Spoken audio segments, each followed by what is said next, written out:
మొదటగా who plus helping verb plus main verb plus object pronoun ని చెప్పడం జరుగుతుంది. హూ హ్యాస్ కాల్డ్ యూ, మిమ్మల్ని ఎవరు పిలిచారు. Who has done this work, ఈ పని ఎవరు చేశారు. హూ హ్యాస్ కమ్ హియర్, ఇక్కడికి ఎవరు వచ్చారు. ఇలా ఎవరు వచ్చారు, ఎవరు వెళ్ళారు, ఎవరు తిన్నారు, ఎవరు మాట్లాడారు అని అంటుంటాం. ఇలా ఎవరు అనే అటువంటి పదాన్ని తెలియజేయడానికి హూ అనే పదాన్ని చెప్పడం జరుగుతుంది.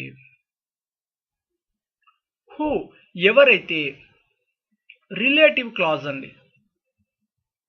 దీనిని ఎలా మేక్ చేస్తాము అంటే మొదటగా subject noun plus who plus helping verb ని తీసుకుంటే హెల్పింగ్ వర్బ్ ని తీసుకోవచ్చు, లేదా నేరుగా main verb plus object pronoun ని చెప్పడం జరుగుతుంది.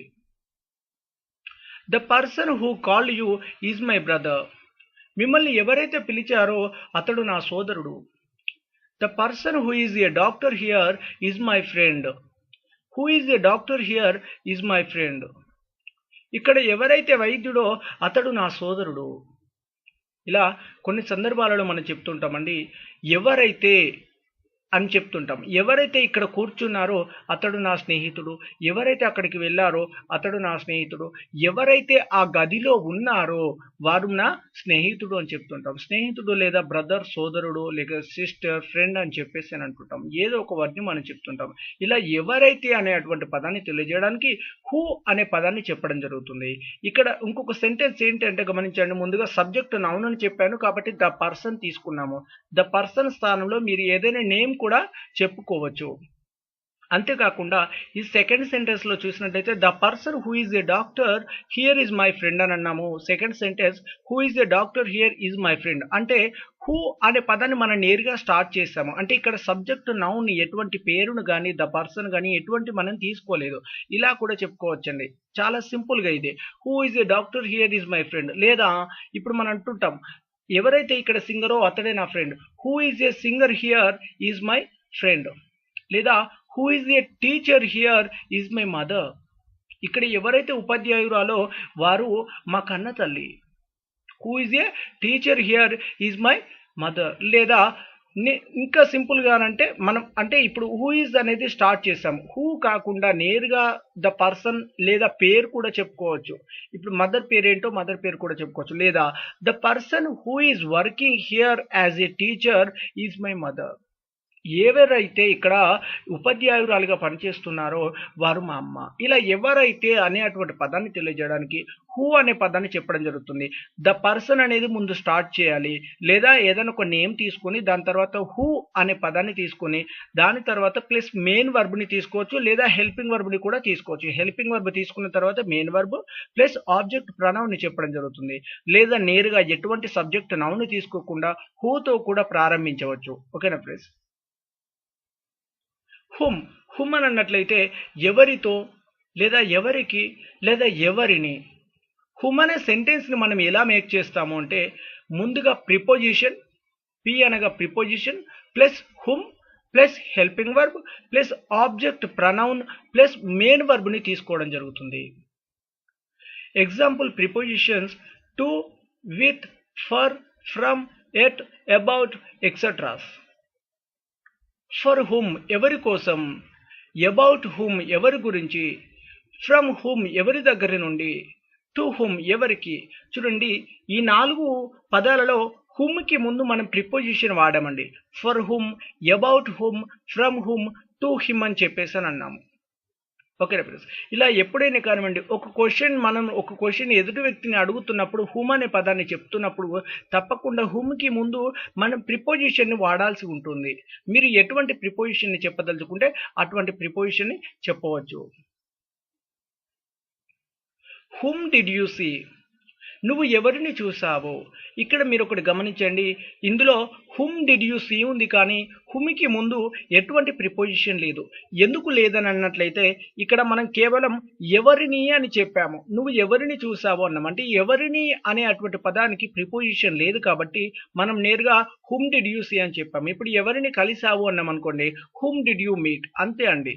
కానీ ప్రిపోజిషన్ అనేది ఇందులో చెప్పకూడదు. ఒకవేళ ఎవరితో అన్నట్లయితే విత్ హుమ్, ఎవరి కోసం అన్నట్లయితే విత్ హుమ్, ఇలా చెప్పడం, ఫర్ హుమ్ ఇలా చెప్పడం జరుగుతుంది. ఓకేనా ఫ్రెండ్స్. కానీ ఎవరిని అని అన్నట్లయితే హుమ్ అనే పదాన్ని నేరుగా తీసుకోవడం జరుగుతుంది, కానీ అందులో ఎటువంటి ప్రిపోజిషన్ అనేది వాడకూడదు. Don't use preposition.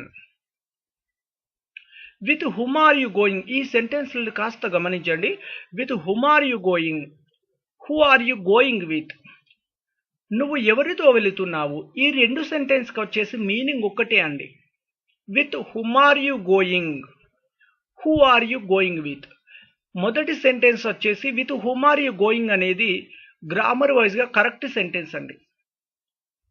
Who are you going with అనేది స్పోకెన్ వైజ్గా కరెక్ట్ సెంటెన్స్. అంటే who are you going with అనేది వ్రాతపూర్వకంగా గ్రామర్ వైజ్గా తప్పండి, ఈ సెంటెన్స్ చెప్పకూడదు. కానీ స్పోకెన్ ఇంగ్లీష్ వైజ్గా ఈ సెంటెన్స్ కరెక్ట్ అండి. ఓకేనా ప్లీజ్. ఎప్పుడైనా ఎగ్జామ్లో కావచ్చు, ఏదైనా కావచ్చు, వ్రాతపూర్వకంగా అయితే ఇలాంటి సెంటెన్స్ రాయకూడదు. కానీ ఒకటి గమనించండి, ఇందులో ఇక్కడ మనం విత్ హుమ్ అని అన్నాము. విత్ హుమ్ అని అన్నట్లయితే ఇక్కడ ఎవరితో అని అన్నాము. ఇప్పుడు ఇక్కడ ఎవరికి అని అన్నాం అనుకోండి, టు హుమ్. ఎవరి కోసం అన్నాం అనుకోండి, ఫర్ హుమ్. ఇలా మనం చెప్పేటువంటి ప్రిపోజిషన్ బట్టి తెలుగు అర్థం మారిపోతుంది. ఎవరికి అంటే టు హిమ్. ఇప్పుడు మనం అప్పుడప్పుడు అంటుంటాం, నువ్వు ఎవరి దగ్గర నుండి తీసుకున్నావు, from whom did you get it. From whom ఎవరి దగ్గర నుండి, ఎవరితో, విత్ హుమ్ ఎవరికి, టు హుమ్. ఇలా ప్రిపోజిషన్ మారినప్పుడు మనకు అర్థం అనేది మారిపోతుంది. కానీ హుమ్ అనే పదానికి ముందు తప్పకుండా మనం ప్రిపోజిషన్ని చెప్పడం జరుగుతుంది. రెండవ సెంటెన్స్ వచ్చేసి ఇందులో మీరు గమనించినట్లయితే మొదటగా ఇక్కడ హూ అనే పదమే మాత్రమే ఉందండి, ఇక్కడ హుమ్ లేదు. ఎందుకు హుమ్ అనేది ఇక్కడ లేదు అని అన్నట్లయితే మనం ఇక్కడ ప్రిపోజిషన్ని చివరిలో తీసుకున్నాము కాబట్టి ఇక్కడ హుమ్ ఉండదు. ఈ స్పోకెన్ వైజ్గా మనం ముందు చూసినట్లయితే హూ అనే పదాన్ని తీసుకొని చివరిలో విత్ లేదా ఎటువంటి ప్రిపోజిషన్ని చెప్పాలనుకుంటే అటువంటి ప్రిపోజిషన్ని చెప్పుకోవచ్చండి. కానీ అర్థం మాత్రం ఒకటే అండి.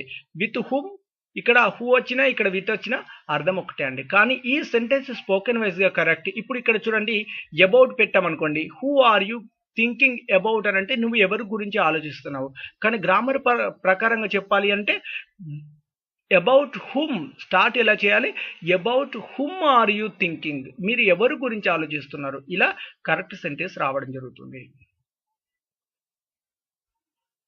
హుమ్ ఎవరికైతే, ఎవరినైతే, ఎవరి కోసమైతే, ఎవరితోనైతే, ఇవి రిలేటివ్ క్లాజెస్ అండి.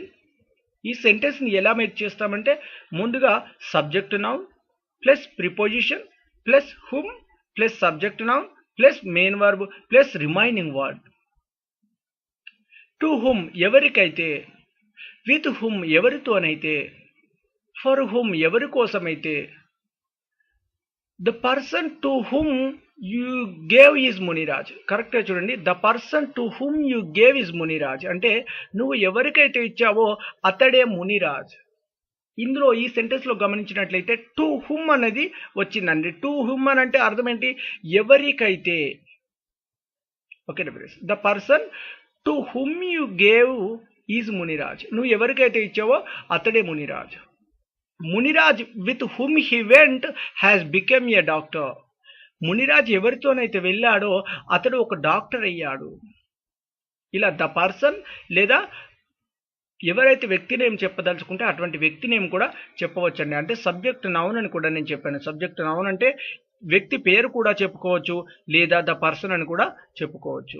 ఓకే ఫ్రెండ్స్, ఇప్పుడు సెకండ్ సెంటెన్స్లో మునిరాజ్ విత్ హుమ్ అని అన్నాం కాబట్టి ఎవరితోనైతే, ఎవరి కోసమైతే అని అన్నాం అనుకోండి, మునిరాజ్ ఫర్ హుమ్ అని చెప్పడం జరుగుతుంది. ఓకేనా ఫ్రెండ్స్, ఇలా ప్రిపోజిషన్ మారిన కొద్దీ హుమ్కి ముందు ప్రిపోజిషన్ ఫర్ లేదా అబౌట్ లేదా టు లేదా విత్ మీకు ఎక్సెట్రా ఎటువంటి ప్రిపోజిషన్ పెట్టుకున్నా కానీ అర్థం అనేది తెలుగులో మారిపోతూ ఉంటుందండి. ఓకే ఫ్రెండ్స్, ప్రిపోజిషన్ బట్టి తెలుగులో అర్థం మారిపోవడం జరుగుతుంది.